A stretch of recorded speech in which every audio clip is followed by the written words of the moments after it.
Hello hello hello hello hello hello hello नमस्कार जय श्री राम जय हिंद। क्या हाल चाल है आप सब लोगों के। चैनल में आप लोगों का एक बारी फिर से स्वागत है। ज़िंदगी में हमारे हम कई ऐसे किरदारों को देखते हैं, ऐसे सफल इंसानों को देखते हैं कि उनकी सफलता की ऊंचाइयों को निहारने के बाद हमें ऐसा प्रतीत होता है, ऐसा लगता है हमें कि दे वर मेंट फॉर इट। आखिरकार इनको सफल होने से कौन ही रोक सकता था।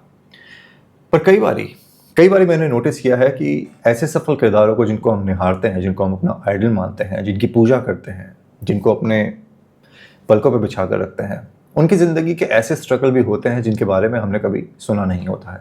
और अगर सुना भी होता है तो कभी भी ये समझने की कोशिश नहीं करी होगी या अपने लाइफ में उस चीज़ को इनकलकेट करने की कोशिश नहीं करी होगी कि कैसे अगर वो इंसान स्ट्रगल करके अपनी ज़िंदगी में कहीं एक बड़े मुकाम तक पहुंच सकता था, तो क्या हम भी वैसे ही सफलता हासिल कर सकते हैं। रिसेंटली आशा जी की डेथ हुई, आशा भोसले की। सबसे पहले तो इस वीडियो के माध्यम से मैं उन्हें श्रद्धांजलि पेश करना चाहता हूँ। भगवान उनकी आत्मा को शांति दे और उनकी फैमिली को अपनी तरफ से, इस छोटे से चैनल की तरफ से कंडोलेंसेस भेजना चाहता हूँ। अब आशा भोसले का नाम ऐसा है, उन्होंने ऐसे ऐसे गाने गाए हैं जिनको सुनकर कई लोगों ने क्लब्स में डांस किया है, कई आशिकों ने अपने टूटे हुए दिल को संवारा है, कई प्रेमिकाओं ने अपने प्रेम का इजहार किया है और कई दर्द में डूबे हुए इंसानों को उन गानों ने उस दर्द से बाहर निकलने में, उस दर्द से उभरने में उनकी सहायता करी है। ये जलवा था आशा भोसले का। लेजेंडरी सिंगर आशा भोसले हर शैली के गीतों में अपनी मशहूर आवाज़ से ऐसा जादू भर देती थी जिसको सुनने के पश्चात लोग सिर्फ यही कहते थे कि माँ सरस्वती ने अगर किसी को आशीर्वाद दिया होगा तो इनको ही दिया होगा। ऑफ कोर्स इनकी फैमिली में और भी लोग हैं। लता मंगेशकर जी को कौन भूल सकता है। आवाज़ की मिठास, लेकिन आशा भोसले के बारे में वीडियो बना रहे हैं तो उनके बारे में ज़्यादा बात करेंगे। इनकी आवाज़ में मिठास ऐसी है कि लोगों के दिल पे वो आज भी राज करती है उनके जाने के पश्चात भी। And I am pretty sure जिन लोगों ने इनके गाने सुने हैं और जिन लोगों को इनके गाने दिल के करीब लगे हैं, काफ़ी लंबे अरसे तक उनके दिलों पे वो राज करने वाली हैं। सिनारियो मुझे ऐसा भी लगता है when I talk about this lady कि वर्षों तक इनका नाम स्वर्णिम अक्षरों की तरह ज़िंदगी में लोगों के चमकता रहेगा और भारत की म्यूज़िक इंडस्ट्री के अंदर, भारत के संगीत के अंदर इनका जो योगदान है उसको कभी भी भुलाया नहीं जा सकेगा। अपने करियर में 12,000 से ज़्यादा गाने गा चुकी थी आशा भोसले जी, लेकिन उनके लिए संगीत का सफ़र इतना आसान था नहीं जितना आप लोगों को लगता है। छोटी उम्र में इनके पिता का निधन हो गया था तो परिवार की जिम्मेदारी इनके ऊपर, इनकी बड़ी बहन के ऊपर आ गई थी। 16 साल की उम्र में जब आशा भोसले ने भागकर परिवार वालों की मर्जी के खिलाफ लता मंगेशकर के जो उस समय सेक्रेटरी हुआ करते थे, 31-32 साल के आसपास के, जिनका नाम गणपत राव भोसले था, उनसे जब शादी करी थी तो लता मंगेशकर ने अपनी बहन से रिश्ता पूरी तरीके से ख़त्म कर दिया था। उनसे बात करनी छोड़ दी थी, हर तरीके से पारिवारिक रिश्ता समाप्त कर दिया था। शादी के बाद आशा भोसले की मुश्किलें कम होने के बजाय ज़िंदगी में और बढ़ जाती है। कहा यह भी जाता है कि आशा भोसले को डोमेस्टिक वायलेंस का सामना करना पड़ा। इतना ही नहीं, जिंदगी में जिस आवाज़ के माध्यम से उन्हें इतनी ज़्यादा सफलता मिली, उस आवाज़ को एक बारी बेकार कह के उन्हें स्टूडियो से बाहर भी निकाल दिया गया था। इनकी ज़िंदगी में जब शादी के पश्चात जो डोमेस्टिक वायलेंस चल रहा था, एक ऐसा फेज़ भी आया था जिसमें आशा भोसले ने अपनी ज़िंदगी को ख़त्म करने की कोशिश करी थी। यकीन नहीं होता ना कि आखिरकार इतना सफल इंसान ऐसी कौन सी असफलता से या ऐसे कौन सी स्ट्रगल से गुजर रहा था कि उसने अपनी ज़िंदगी को ख़त्म करने की कोशिश करी थी। 14 से ज़्यादा भाषाओं में ये गाने गा चुकी हैं। आशा भोसले 92 साल की उम्र में इस दुनिया को अलविदा करती हैं। लता मंगेशकर की भी जब डेथ हुई थी, even she was 92 years old. इस वीडियो के माध्यम से मैं आशा भोसले जी को श्रद्धांजलि तो देना चाहता हूँ, पर इस वीडियो के माध्यम से मैं आपको इंस्पायर भी करना चाहता हूँ।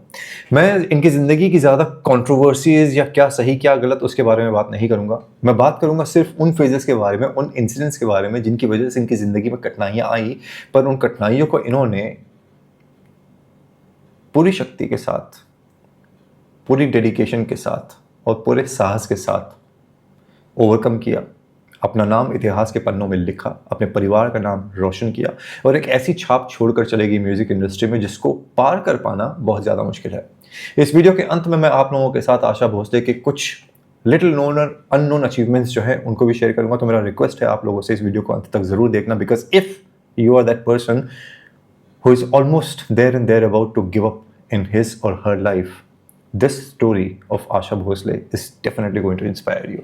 हाँ, ये वीडियो एक श्रद्धांजलि के लिए बनाया गया है, पर यह वीडियो आपकी ज़िंदगी में एक पॉजिटिव थॉट प्रोसेस को लाने के लिए भी, उसके लिए भी क्रिएट किया जा रहा है। तो आइए जानने की कोशिश करते हैं आशा भोसले के ज़िंदगी की वो कहानियाँ जो इनकी सफलता की चकाचौंध में लोगों को कभी सुनाई नहीं दिए, दिखाई नहीं दिए, या लोगों ने कभी भी उनके बारे में जानकर कभी ये कहने की कोशिश नहीं करी कि बंदी में बात तो थी। This video is all about Asha Bhosle and how she inspires, or probably is going to inspire you in your life. Asha Bhosle मशहूर थिएटर एक्टर और क्लासिकल सिंगर दीनानाथ मंगेशकर की बेटी और स्वर सम्राज्ञी लता मंगेशकर की छोटी बहन है। जब वो सिर्फ 9 वर्ष की थी तो इनके पिताजी का निधन हो जाता है, जिसकी वजह से उन्हें अपनी बहन लता मंगेशकर के साथ मिलकर परिवार का जो है जिम्मेदारी जो है उसको उठाना पड़ता है, और परिवार को सपोर्ट करने के लिए ये लोग सिंगिंग करना शुरू करते हैं। आशा जी की खासियत ये थी कि उन्होंने हर तरीके के गीतों को गाया और अपने आप को उन गीतों में ढाला, चाहे वो रोमांटिक गाने हो, कैबरे सॉन्ग्स हो, कव्वाली हो, क्लासिकल संगीत हो। हर गाने में उन्होंने अपनी एक छाप छोड़ी, एक ऐसी छाप जो कभी भी मिटाई नहीं जा सकती। 9 साल की उम्र में सिंगिंग शुरू करने वाली आशा भोसले की ज़िंदगी के अंदर 16 वर्ष की उम्र में एक तूफान उठता है। आशा भोसले सिर्फ 16 वर्ष की थी। 16 वर्ष में यानी 1949 में भागकर शादी कर लेती हैं गणपत राव भोसले से, जो कि उस समय लता मंगेशकर के सेक्रेटरी हुआ करते थे। लता मंगेशकर इस बात से दुखी हो गई थी और उन्होंने अपनी छोटी बहन से हर तरीके का रिश्ता जो है वो समाप्त कर दिया था। जब आशा भोसले का पहला बच्चा जन्म लेता है तो लता मंगेशकर अपनी बहन को माफ कर देती है और उनका परिवार जो है आशा भोसले को वापस से एक्सेप्ट कर लेता है। आप ये सोच रहे होंगे कि गणपत राव भोसले, जो कि लता मंगेशकर के सेक्रेटरी हुआ करते थे और आशा भोसले के पति थे, परिवार के द्वारा दोबारा अपनाए जाने के पश्चात, यानी आशा भोसले को जब उनके परिवार के द्वारा एक्सेप्ट कर लिया गया था, वो खुश हुए होंगे। आखिरकार उनका रिश्ता लता मंगेशकर से पहले से था, चाहे वो प्रोफेशनल ही रहा हो, पर एक रिश्ता था। पर आशा भोसले को जब लता मंगेशकर और परिवार के द्वारा दोबारा अपनाया गया तो गणपत राव भोसले एक्चुअली में गुस्सा हो गए थे। उन्हें ये चीज़ पसंद नहीं आई थी। गणपत राव ये नहीं चाहते थे कि आशा भोसले अपने परिवार से कोई भी रिश्ता रखे, स्पेशली लता मंगेशकर से। गणपत राव ने आशा भोसले को फिर पैसों के लिए परेशान करना शुरू कर दिया और लता मंगेशकर से मिलने के लिए हमेशा के लिए उनके ऊपर पाबंदी लगा दी। उनको अक्सर कहा करते थे कि तुम अपनी बहन से नहीं मिल सकती। और यही वो फेज़ है जहाँ पे गणपत राव भोसले जो है वो एग्रेसिव होते हैं और आशा भोसले के साथ हाथापाई करना, मारपीट करना शुरू करते हैं। काफ़ी समय पहले आशा भोसले ने एक इंटरव्यू दिया था कविता छिब्बर नाम के एक पॉडकास्टर को, और उन्होंने अपने जीवन के इस फेज़ के बारे में उनके साथ अपनी एक स्टोरी शेयर करी थी। और उन्होंने ये बताया था कि मैंने अपने से उम्र में बड़े 16-17 वर्ष उम्र जो बड़े गणपत राव थे, मैंने इनसे शादी करी थी और ये एक लव मैरिज थी। मेरी बहन ने काफ़ी लंबे समय तक मुझसे बात नहीं करी, मेरे परिवार ने मेरे से कोई रिश्ता नहीं रखा। गणपत राव का परिवार जो है बहुत ही रूढ़िवादी था और इस चीज़ को एक्सेप्ट नहीं कर पा रहा था कि आशा भोसले, जो कि एक बड़ा नाम इंडस्ट्री में बन रही थी, कि वो सिंगिंग करे। They basically could not handle the stardom that Asha Bhosle brought to this particular family। और यही वो कारण है कि घर में हमेशा तनाव का माहौल जो है वो बना रहता था।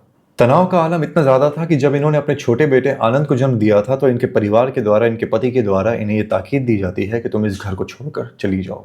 ये वो मौका होता है जब ये अपने परिवार के पास, यानी अपने मैटरनल फैमिली के पास वापस जाती हैं। इनकी बहन इन्हें अपने साथ रखना शुरू करती है। पर इनकी ज़िंदगी की कठिनाइयाँ या इस फेज़ की जो कठिनाई थी वो सिर्फ इतनी सी नहीं थी। आशा भोसले और गणपत राव के 3 बच्चे हुए, 2 बेटे और 1 बेटी। 1949 में ये शादी हुई थी, बट 1960 में इवेंचुअली वो अपने पति से अलग हो जाती हैं।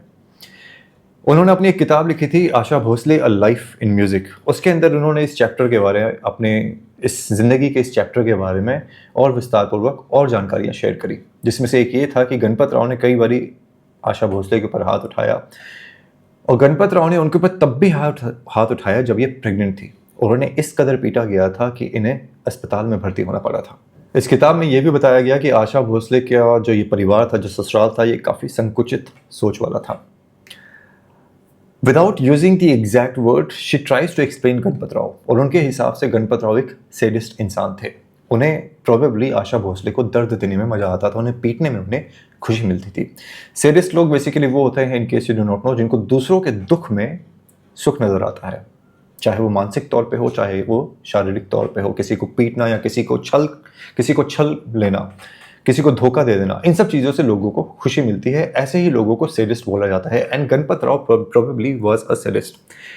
पर आशा भोसले ने कभी भी अपने कर्तव्यों से मुंह नहीं मोड़ा और एक हिंदू बहू का जो कर्तव्य होता है, जो फर्ज होता है, उसको पूरी तरीके से निभाया। वीडियो में थोड़ी देर पहले मैंने आपको बताया कि किस तरीके से जब ये अपने छोटे बेटे को जन्म दे रही थी तो उस समय इन्हें अस्पताल में भर्ती होना पड़ा था। ये उस समय 4 माह से गर्भवती थी।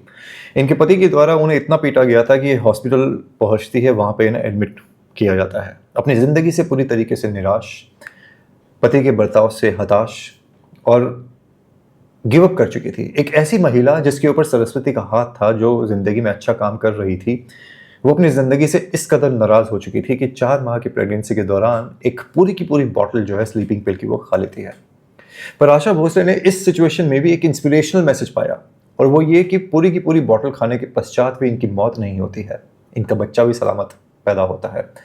इन्हें जब बचा लिया जाता है, जब ये होश में आती हैं, और over the years when she realises and when she talked about this particular incident, इनका ये कहना है कि मेरे बच्चे ने मुझे मरने नहीं दिया। जिंदगी में थकी हुई, हारी हुई मैं अपनी ज़िंदगी को ख़त्म करना चाहती थी, मौत को गले लगाना चाहती थी, पर शायद मेरे बच्चे ने मेरी मौत को दूर भगा दिया और ये सुनिश्चित किया कि मुझे बचाया जा सके। उसके बाद से ज़िंदगी को देखने का इनका नज़रिया जो है पूरी तरीके से बदल चुका था। इस रिश्ते से निकलने के बाद आशा भोसले ने कई सालों बाद आर डी बर्मन से शादी करी, पर वो शादी भी इतनी सिंपल नहीं थी। आर डी बर्मन के साथ आशा भोसले की शादी हुई थी 1980 में। 1960 में ये अपने पति से अलग हुई थी। 20 सालों के पश्चात इन्होंने दोबारा से वैवाहिक जीवन जो है वो शुरू करने का डिसीजन लिया था। दोनों की मुलाकात पहली बार हुई थी 1966 में। एक फिल्म बन रही थी तीसरी मंजिल, उसके गाने जब रिकॉर्ड हो रहे थे उस दौरान इनकी मुलाकात होती है। और आशा भोसले और आर डी बर्मन ने कई बारी उसके बाद कई फिल्मों में काम भी किया। शुरुआत 1966 से हुई थी। लगातार काम करते हुए दोनों के बीच में अच्छी दोस्ती हो जाती है, और ये दोस्ती कब प्यार में बदल गई दोनों में से किसी को भी पता नहीं चला। आशा भोसले ने लेकिन आर डी बर्मन को शादी का प्रस्ताव नहीं दिया था। आर डी बर्मन ने एक्चुअली एक दिन मौका देखकर आशा भोसले के सामने शादी का प्रस्ताव रखा। आशा भोसले तुरंत इस चीज के लिए हाँ कह देती है, पर लाइफ इतनी सिंपल होने नहीं वाली थी। आर डी बर्मन की जो माँ थी, उन्होंने इस शादी के लिए मना कर दिया, और उनके एग्जैक्ट वर्ड्स ये थे कि ये शादी सिर्फ और सिर्फ मेरी अर्थी पर ही हो सकती है। अपनी माँ के इस वचन को सुनने के बाद आर डी बर्मन जो है अपने पाँव पीछे खींच लेते हैं, और शादी जो होने वाली थी उसके ऊपर एक पॉज लग जाता है। आर डी बर्मन की माँ का जो मुख्य कारण था इस शादी से मना करने का, वो ये था कि आशा भोसले आर डी बर्मन से 6 वर्ष बड़ी थी। 6 वर्ष बड़ी थी और 3 बच्चों की माँ भी थी। And she did not want कि उनका बेटा एक बड़ी महिला से, जिसके 3 बच्चे हैं ऑलरेडी, उससे शादी करे। आर डी बर्मन अपनी माँ की बात को मानते हैं और अपना मुंह बंद करके चुपचाप से, जैसे मैंने कहा, रिश्ते पे पॉज डाल देते हैं। पर कुछ समय पश्चात उनके जो पिता थे एस डी बर्मन, उनका निधन हो जाता है। उनका निधन होने के पश्चात आर डी बर्मन की जो माँ होती है, उनकी मानसिक स्थिति जो है वो धीरे धीरे बेकाबू होने लगती है, बिगड़ने लगती है। अपनी माँ का ख्याल रखने के लिए और अपने जीवन को उसकी एक शुरुआत करने के लिए एक नए सिरे से are D Burman eventually Asha Bhosle से शादी करते हैं, और आशा भोसले आर डी बर्मन के साथ शादी करके उनके घर पे आती है। आशा भोसले ने 50 से 90 के दशक के बीच O P Nayyar, R D Burman, Khayyam और बप्पी लहरी जैसे कई संगीतकारों के साथ काम किया। कई सदाबहार गाने गाए, लेकिन एक समय ऐसा था जब उनकी आवाज़ को रिजेक्ट करके रिकॉर्डिंग स्टूडियो से उन्हें वापस भेज दिया गया था। ये बात उनकी ज़िंदगी के स्टार्टिंग फेज की है, 1947 की, यानी कि गणपत राव भोसले से शादी के 2 वर्ष पहले। 1947 में किशोर कुमार के साथ फेमस स्टूडियो में राज कपूर और नरगिस की एक फिल्म आने वाली थी, जान पहचान। उसके लिए एक गाना गाया जाने वाला था। इसके जो डायरेक्टर थे उनका नाम था हेमचंद प्रकाश। किशोर कुमार और आशा भोसले दोनों स्टूडियो पहुंचते हैं गाना गाने के लिए। आजकल के जो स्टूडियोज आप जनरली देखते हो, एयर कंडीशंस होते हैं, कई सारे इक्विपमेंट्स होते हैं, मशीन्स होती है, साउंड प्रूफिंग होती है एंड ऑल दोज थिंग्स। पहले ऐसा कुछ भी नहीं था। पहले 2 कैसेट्स वाली मशीन हुआ करती थी। एक तरफ संगीतकार का डेटा होता था, और दूसरा जो स्लॉट होता था वो गीतकारों के लिए होता था, और उसी तरीके से रिकॉर्डिंग करी जाती थी। 2 माइक भी नहीं होते थे। एक ही माइक पे अगर डुएट भी गाया जा रहा है तो एक ही माइक पे गाया जाता था, यानी फीमेल सिंगर भी उसी माइक में गाएगी और मेल सिंगर भी उसी माइक के अंदर गाना गाएगा। किशोर कुमार और आशा भोसले गाना गाना शुरू करते हैं। साउंड इंजीनियर जो उस समय थे, साउंड रिकॉर्डिस्ट, उनका नाम उस समय था रॉबिन चैटर्जी। रॉबिन चैटर्जी ने बंगाली में डायरेक्टर को कहा, हेमचंद प्रकाश को, कि इन दोनों की आवाज़ माइक में अच्छी नहीं लग रही है। अब किशोर कुमार जो थे वो बंगाली अच्छे से जानते थे, वो इस चीज़ को समझ जाते हैं। जो ये साउंड आर्टिस्ट था जो रिकॉर्डिंग करने वाला जिसका नाम रॉबिन चटर्जी है, उसने बंगाली में ये भी कहा कि इन दोनों की आवाज़ बड़ी ख़राब है, आप किसी दूसरे सिंगर्स को बुला लो। आशा भोसले को इस बारे में कुछ भी नहीं पता चला था, पर किशोर कुमार इस बात को समझ चुके थे। आशा भोसले नॉर्मल तरीके से स्टूडियो से बाहर निकलती है और किशोर कुमार जो है, बूझे और थके कदमों से आशा भोसले के साथ धीरे-धीरे स्टूडियो से बाहर निकलकर आगे बढ़ते हैं। दोनों वहाँ से निकलते हैं और महालक्ष्मी रेलवे स्टेशन की तरफ पहुँचते हैं। 8 बजे इनकी शिफ्ट शुरू हुई थी, 8 बजे इन्होंने गाना गाना शुरू किया था और रात के 2 बज गए थे ये रिकॉर्डिंग खत्म करते-करते। दोनों महालक्ष्मी रेलवे स्टेशन के एक प्लेटफ़ॉर्म की एक सीट पर बैठे थे और किशोर कुमार जो थे वो नाराज़ थे, दुखी थे, अच्छा महसूस नहीं कर रहे थे और उन्होंने आशा भोसले को इस बारे में बताया कि वहाँ पे क्या कन्वर्सेशन हुआ है। आशा भोसले की उम्र उस समय छोटी थी, लेकिन आशा भोसले, आपको लगा होगा कि शायद वो भी डिसहार्टन हो गई होगी, पर वो छोटी-सी लड़की, वो एक यंग लड़की डिसहार्टन नहीं होती है, बल्कि किशोर कुमार को समझाने का प्रयास करती है। वो उन्हें सांत्वना देते हुए कहती है कि आपकी आवाज़ बहुत अच्छी है, आपको कोई भी नहीं रोक सकता। और यही जज़्बा और यही कॉन्फिडेंस उन्होंने अपने लिए भी दिखाया कि माँ सरस्वती का मेरे ऊपर हाथ है और अगर मैं अपने काम के प्रति अनुशासन के साथ उसको फॉलो करती रही और डेडिकेशन के साथ, फुल कमिटमेंट के साथ अगर मैंने प्रयास किया तो मुझे भी कोई नहीं रोक सकता। दोनों वहाँ पे फिर बटाटा वड़ा खाते हैं, चाय पीते हैं जो कि उनके कपड़ों के ऊपर भी गिर जाती है और वहाँ से ज़िंदगी की स्ट्रगल को एक्सेप्ट करते हुए अपने घरों की तरफ निकल पड़ते हैं। आशा भोसले सिर्फ एक अच्छी सिंगर नहीं थी, जितनी आवाज़ उनकी मदहोश करने वाली थी, उनका खाना भी उतना ही ज़्यादा फेमस था, specially for a guy named Rishi Kapoor, जिसकी कुछ समय पहले डेथ हुई है। आशा भोसले के द्वारा बनाया हुआ कढ़ाई गोश्त और बिरयानी के वो मुरीद थे। अपने कई इंटरव्यूज़ में उन्होंने इस बात का खुलासा भी किया है कि वो अक्सर आशा भोसले के घर पहुंच जाते थे खाना खाने के लिए और आशा भोसले को भी खाना बनाना इतना ज़्यादा पसंद था कि वो अक्सर ऋषि कपूर को अपने घर खुद बुलाया करती थी, अलग-अलग पकवान बना के, अलग-अलग व्यंजन बना के उन्हें खिलाने के लिए। अपने कई इंटरव्यूज़ के दौरान आशा भोसले ने इस बात को भी एक्सेप्ट किया है कि अगर वो सिंगर नहीं होती, तो शायद वो कुक होती। गायकी के साथ-साथ आशा भोसले ने कुकिंग का कोर्स भी किया था और यही वो वजह है कि आशा भोसले ने सिंगिंग के अलावा रेस्टोरेंट के बिज़नेस में काफ़ी ज़्यादा इन्वेस्टमेंट भी करी और काफ़ी ज़्यादा रेस्टोरेंट्स जो हैं इनके नाम पे खुले हुए हैं। सबसे पहले इन्होंने दुबई में आशाज़ नाम से रेस्टोरेंट खोला। इसे खुले 2 दशक बीत चुके हैं। आशा भोसले के रेस्टोरेंट में उत्तर-पश्चिमी भारतीय व्यंजन को बेसिकली परोसा जाता है। ये रेस्टोरेंट्स दुबई के अलावा कुवैत, अबू धाबी, दोहा और बहरीन जैसे कई देशों में हैं। इन रेस्टोरेंट का संचालन बेसिकली वाफी ग्रुप करता है और आशा भोसले का इसके अंदर 20% स्टेक है। आपको ये जानकर आश्चर्य होगा कि आशा भोसले के जितने भी रेस्टोरेंट्स उनके नाम से और उनके स्टेक होल्डिंग के माध्यम से जितने भी खुले हैं, उनके जो कुक वहाँ पे होते हैं, चाहे वो कितने ही बड़े शेफ़ हों, करीबन-करीबन 3 से 6 महीने तक आशा भोसले खुद उन्हें ट्रेनिंग देती है कि किस तरीके का खाना उनके इस रेस्टोरेंट में परोसा जाएगा, बनाया जाएगा। ये बेसिकली डेडिकेशन दिखाता है एक ऐसी महिला की जो हर तरीके से परफेक्शन चाहती थी और जिस काम को करना पसंद करती थी, उसमें अपनी जी-जान लगा देती थी। हम में से कई लोग ऐसे हैं जो कहते तो हैं कि उन्हें एक पर्टिकुलर स्टाइल ऑफ काम करना पसंद है। दे love doing what they do.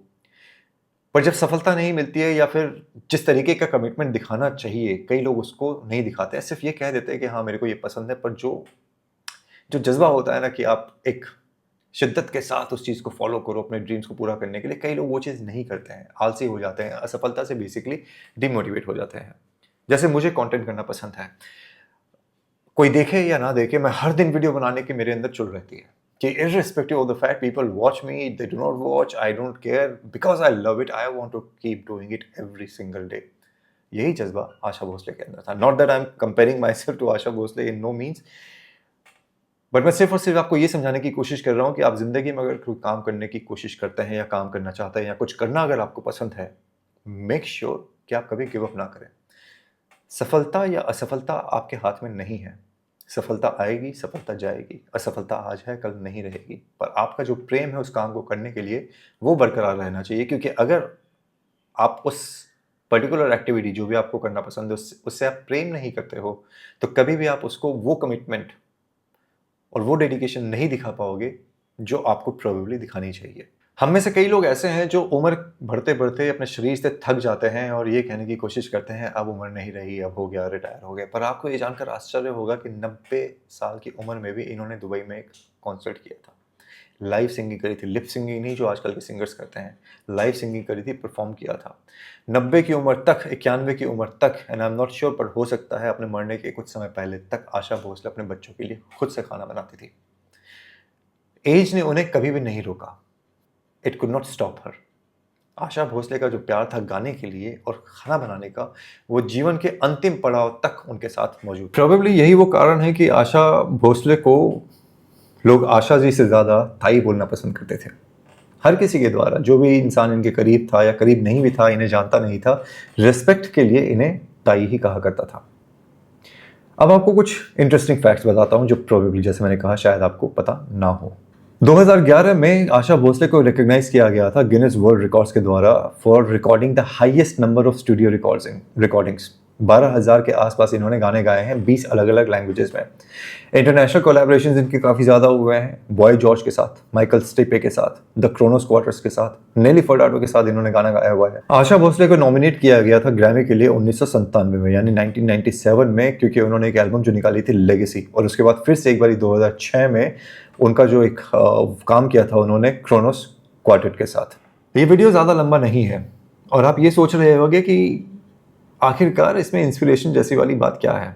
ठीक है, she had a tough time with her husband, ठीक है, डोमेस्टिक वायलेंस हिंदुस्तान में कई महिलाओं ने झेला है, तो इंस्पायरिंग क्या है? हो सकता है आपको इंस्पायरिंग ना लगे, पर मुझे लगता है स्पेशली वो महिलाएं जो ज़िंदगी के अंदर लोगों के द्वारा जब उन्हें ठुकराया जाता है, लोगों के द्वारा जब उन्हें पीटा जाता है, जब उनके ऊपर घर की जिम्मेदारी होती है, बच्चों की जिम्मेदारी होती है, वो अपने आप को कैसे संभालती है, कैसे संवारती है, ज़िंदगी में आगे बढ़ाती है।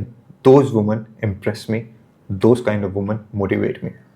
और यही वो रीज़न है कि इस वीडियो को बना के मैं आप लोगों को एक सिर्फ मैसेज देना चाहता था एक इस छोटे से वीडियो के साथ, कि which I said in the video, पर फिर से रिपीट कर देता हूँ कि अपने काम से हमेशा ऑनेस्टी रखिए। श्री कृष्ण ने ऐसे ही नहीं कहा भगवत गीता में कि कर्म कर फल की चिंता मत कर। कर्म इसलिए करते रहो क्योंकि वो आपका कर्म है और आपको वो करना पसंद है। ऐसे कई किस्से, ऐसे कई किरदार हमारी जिंदगी में हमारे सामने आते हैं जो सफलता के उस पायदान पे होते हैं जहां पे हम पहुंचने का सिर्फ सपना देख सकते हैं। पर उस चीज़ के साथ साथ हमें यह भी ध्यान देने की ज़रूरत है कि जिस सफलता के पायदान पे हम पहुंचना चाहते हैं, क्या हम अपने आप को उतना पुश करते हैं कि हम वहाँ तक पहुँच सकें। आशा भोसले, मैं ये नहीं कह रहा कि आप आशा भोसले जितना सक्सेसफुल हो जाओगे या आपको उतनी सफलता मिलेगी, पर अगर आप 10% भी 15-20% भी जो डेडिकेशन उन्होंने अपनी ज़िंदगी में दिखाई अपने काम के लिए, अपने पैशन के लिए, अगर आप अपनी ज़िंदगी में वो दिखा दो तो probably things would be better. क्या लगता है आपको?